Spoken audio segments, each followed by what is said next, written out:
السلام عليكم ورحمة الله وبركاته. اليوم حكاية جديدة، وحكايتنا اليوم عن جنت على أهلها براقش.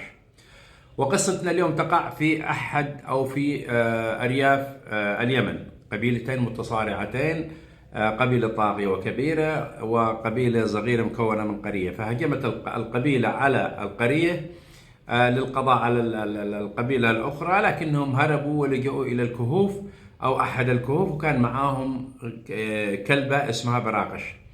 فلما راحت القبيلة للقضاء عليهم، دوروا عليهم في القرية ما وجدوا أحدا، فأرادوا أن يرجعوا. وهم راجعين إلا والكلبة تنبح، فعرفوا أن أهل القرية مختبئين هناك، فراحوا وقضوا عليهم.